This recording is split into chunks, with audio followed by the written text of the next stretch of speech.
A bloke booked his car with us in February because the heater had packed up. That's what he said on the phone. Heater's gone, windows steam up every morning, takes 20 minutes to see out, and he'd had a quote from somewhere else for the best part of 400 quid to look at the blower and the matrix. I sat in it for about 30 seconds before I gave him the keys back. There was nothing wrong with that car. Not one thing. He'd pressed a button 18 months earlier in a heat wave and never pressed it again. That's it. That's the entire fault. He'd been driving round all winter with the car sealed up like a lunchbox, breathing into it twice a day, and then wondering why the glass was wet. We didn't charge him and he didn't believe me, which is fair enough. I'm half the age of the bloke he was expecting to walk out of that workshop. He rang a week later to say the windscreen was clearing in about 40 seconds now. Now here's why I'm telling you that, and it's not to make him look daft. Because in the same month we had a car in with a soaking wet carpet on the passenger side, and that owner had also been leaving the same button on. Only in his case, it wasn't causing the problem, it was hiding one. There was water coming into that car and the button was quietly masking how bad it had got. Same button, same symptom. One's a 30-second fix and one's a proper repair that gets worse and more expensive every month you leave it. So today I'm going to take you through the one control in your car that most people genuinely don't understand. And I'm going to do it properly. 7 situations. In some of them, it's the right answer. In one of them, it's flat out the wrong answer. And in the last one, it's the thing standing between you and finding out your car has a leak. By the end, you'll know which of those 2 blokes you are. If that's useful, subscribe. That's all I'll ask you for. My name's Danny, I'm 30 and I work in my dad's garage in southeast London. And I know what you're thinking because it's the face I get about twice a week when somebody's booked their car in and I'm the one who walks out of the workshop instead of the old boy they were expecting. Fair enough. So let me tell you why I might be worth 20 minutes anyway. I grew up in that workshop. At 22, I left and went to work for a main dealer because that's where the training was and that's where the money was. 6 years, mostly diagnostics, and a fair bit of time on the service desk booking people in. I came back at 28, and that's exactly why this particular subject gets to me because I've taken these calls from both sides of the counter. Climate complaints are one of the most common reasons people ring a garage, and a good chunk of them aren't faults at all. They're settings, which means a lot of people get quoted for parts they don't need. Not because anybody's lying, but because the only information in the room is, my heater's broken. And a quote has to be built on something, and at the same time, a smaller number of those callers have something genuinely wrong that keeps getting missed, because from the driver's seat, the two look identical. That's a bad combination, and it's entirely avoidable. Nobody pays me, I don't sell cars, and I've got nothing for you at the end of this. Right, let's start with what the thing actually is, because almost everybody has this wrong. The symbol is a little car outline with an arrow curling round inside it. That's the recirculation button. Here's what it does, and it's simpler than people think. Normally your car pulls air in from outside at the bottom of the windscreen, runs it through a filter and then through the heater or the air conditioning before it comes out of the vents. Press that button and it mostly stops doing that. It shuts the outside off and keeps cycling the air that's already inside the car round and round instead. That's it. That's the whole function. Now hold on to this next bit because it's the thread through everything I'm going to tell you today, and it's where most people go wrong. It is not a comfort button. It doesn't make air colder, it doesn't make air warmer, it doesn't clean anything. It doesn't do anything to the air at all. What it does is decide which air your climate system has to work on, the air outside or the air already in here with you. So it's not a setting you turn on because you want to be more comfortable, it's a decision, and the right answer changes depending on what's going on around you and inside the car, which is exactly why leaving it in one position permanently is wrong. In both directions. 7 situations. Here we go. Situation 1. The car's been sat in the sun all afternoon. You come out of the supermarket, the steering wheel's too hot to hold and the air in there is hotter than the pavement. What almost everybody does. Get in, shut the doors, start it, aircon on full cold, and press recirculation straight away because that feels like sealing the heat out. That's backwards. And here's why. The moment you press it, you've told the system to ignore the outside world and work on the air that's already in the cabin. And right now, the air in that cabin is the hottest air anywhere near you. It's hotter than the air outside. You've just handed your air conditioning the worst possible starting material and asked it to hurry up. The right order takes about a minute and it costs you nothing. Get the windows down first, or open the doors for a few seconds if you can. Get the worst of that superheated air out of there. Then start it up, aircon on, and pull away with the windows down or on fresh air for the first minute, so it's flushing the hot air out rather than recycling it. Then, once you can feel that the air in the car is genuinely cooler than the air outside, put the windows up and press recirculation. Now you've got it round the right way. The system is chilling air that's already partway down, over and over, instead of restarting from scratch on hot outside air every few seconds, and it'll get properly cold noticeably quicker. That's the first verdict. Right button, wrong moment. It's not the cool down button, it's the keep it cool button. And while I'm here, one thing that isn't true: this will not transform your fuel consumption. If somebody's told you this is a big economy trick, it isn't. It'll take a bit of load off the system in hot weather, and that's genuinely worth having, but nobody's retiring on it. Situation 2 is the opposite. This is the one where the button isn't just badly timed, it's actively causing the problem you're trying to fix. Situation 2. The windows are misting up. This is the bloke from the start of the video, and it's the single most common version of this I see. So, why does a windscreen mist on the inside? Warm, damp air touches cold glass, and the water comes out of it. That's all condensation is. It's not a fault. It's physics happening somewhere you can see it. And where's the damp coming from? You.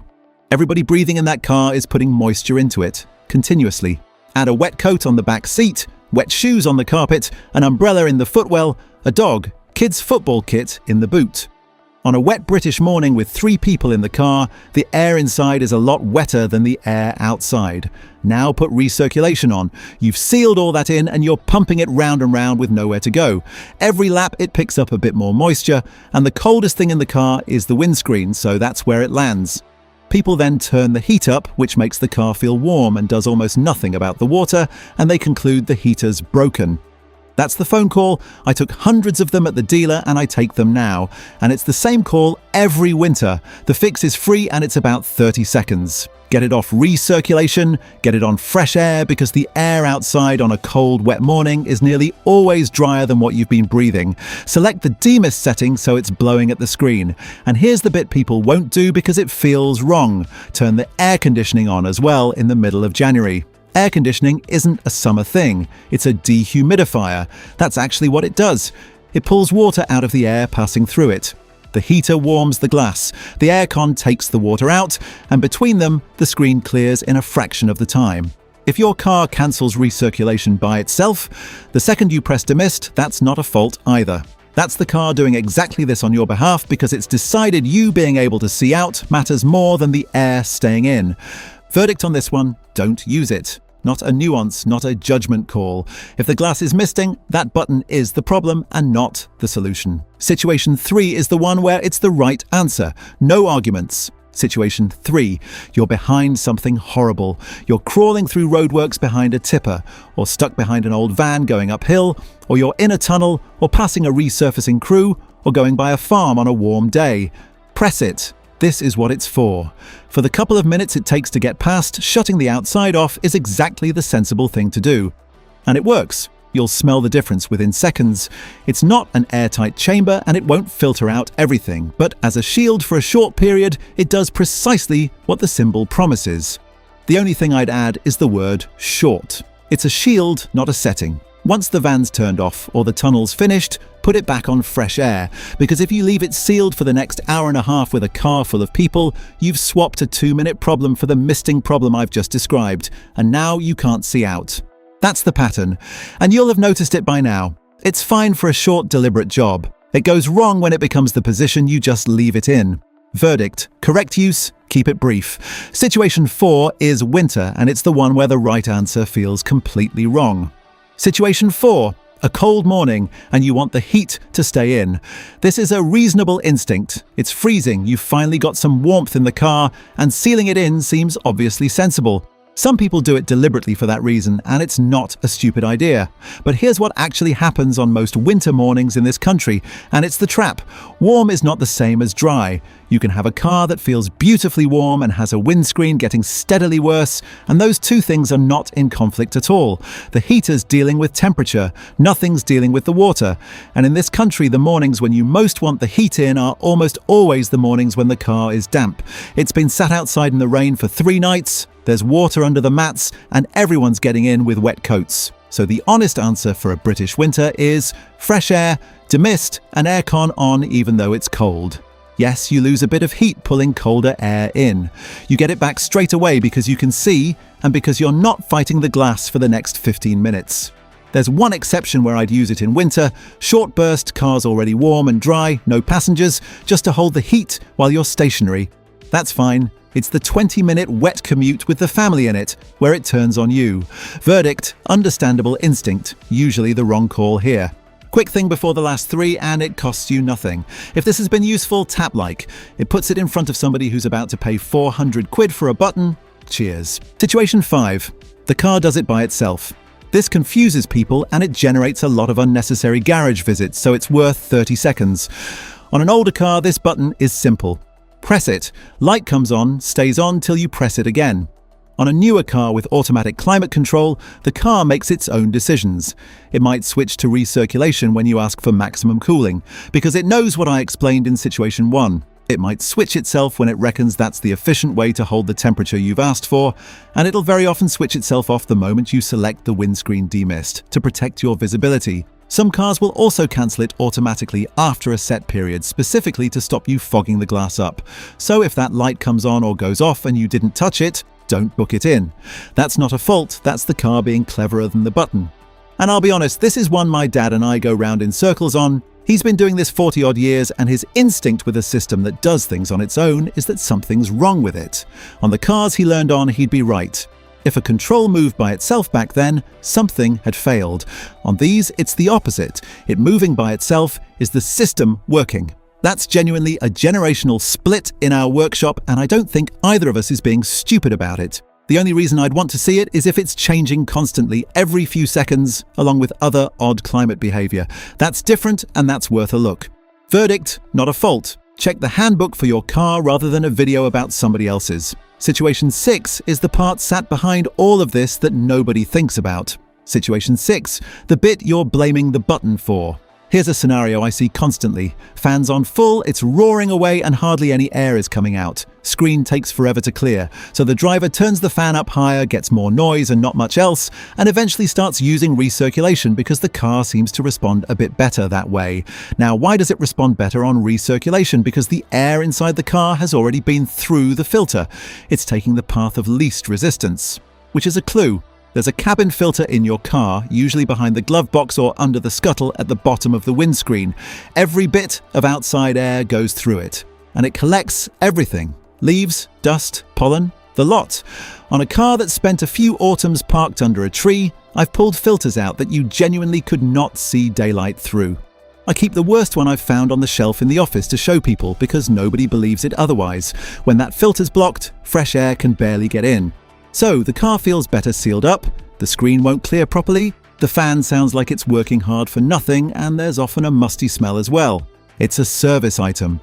It's not expensive, it's usually not difficult, and on a lot of cars it's a genuine do-it-yourself job with a screwdriver and 10 minutes on the internet for your specific model. If your demisting has got slowly worse over a couple of years rather than suddenly, that filter is the first place I'd look before anybody talks to you about compressors or blower motors. Verdict: it's often not the button at all. It's a 15 quid part nobody's changed, and number 7 is the one that actually matters, and it's why I've kept it till last. Situation 7, when it's hiding something expensive. This is the second bloke from the start, and this is the one I'd like you to remember if you forget everything else. Everything I've described so far is a car behaving normally and a driver using a control in the wrong situation. All fixable, all free. But sometimes the misting isn't you breathing. Sometimes it's water getting into the car, blocked scuttle drains at the bottom of the windscreen so rainwater backs up and finds its way inside, a door or window seal that's perished, a blocked sunroof drain, a boot seal letting water into the spare wheel well where you never look.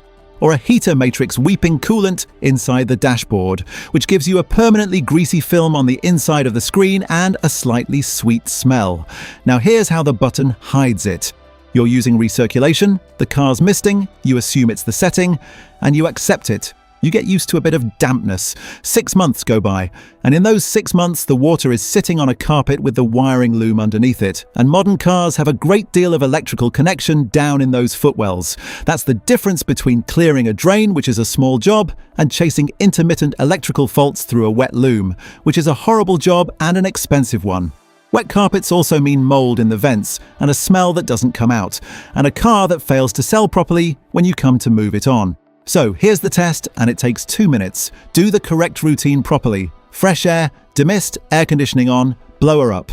Give it a proper go, not 30 seconds. If the glass clears normally and stays clear, you were the problem and you fixed it for free.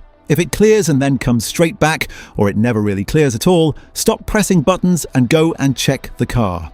Kneel down and press the carpet in the driver's and passenger footwells with your hand. Not look, press. It's often damp underneath while the surface feels fine.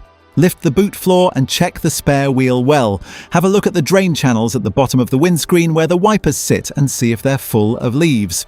If you find water, that's not a climate setting. That's a leak, and it's cheaper today than it will be in the spring. Verdict: the most useful thing this button does is tell you when something else is wrong, but only if you're paying attention. Right, let me tell you what this is really about, because it isn't a button. I haven't been doing this long enough to give you the wisdom of the ages speech, and I'm not going to try. But I have spent 6 years watching what happens when people ring a garage, and I'll tell you the pattern because it's the same one every time. The thing that costs people the most money isn't complicated faults. It's that they can't tell the difference between a car behaving normally and a car telling them something. And modern cars are brilliant at coping, which makes that harder, not easier. A car with a leak still starts. A car with a blocked filter still blows air. A car that mists up still gets you to work with your sleeve on the glass. Nothing stops. Nothing forces the issue. So you adjust, you get used to it, and the thing that would have been a small job in October is a big one by March. That's why I've spent 20 minutes on one button. Not because the button's important, because it sits exactly on the line between those two things. Get it right, and half the people who think their heater's broken discover it never was. Get it wrong, and it'll quietly cover up a leak for a year. And here's the bit I actually took away from the service desk, because it isn't about anybody being dishonest. When you ring up, and the only thing you can tell us is that something's wrong, we start from scratch. Starting from scratch takes time, and time is what you're paying for. When you ring up and say, "It mists on the inside, I've tried fresh air and demist and aircon, and the passenger carpet is damp when I press it," that's a different phone call. That's a diagnosis half done before the car arrives. The bill isn't for the fault. The bill is for the delay and for everything we had to work out that you could have told us. Quick run back. Hot car, ventilate first, then recirculate once it's cooler inside than out. Misting windows, get it off. Fresh air, demist, aircon on even in winter. Behind a lorry or in a tunnel, press it, and then put it back. Cold, damp morning. Fresh air beats sealing the heat in 9 times out of 10. Car doing it by itself, that's not a fault. Weak airflow that's got worse over years, check the cabin filter before anything else. And if it still mists after you've done everything right, press the carpets with your hand and check the boot. That's the one that matters. Right, that's me. Tell me in the comments whether you knew what that button did, and if you've ever had a car messed up for months before you worked out why, because those replies are worth more to the next person watching than anything I've said. Look after yourselves and go and feel that carpet.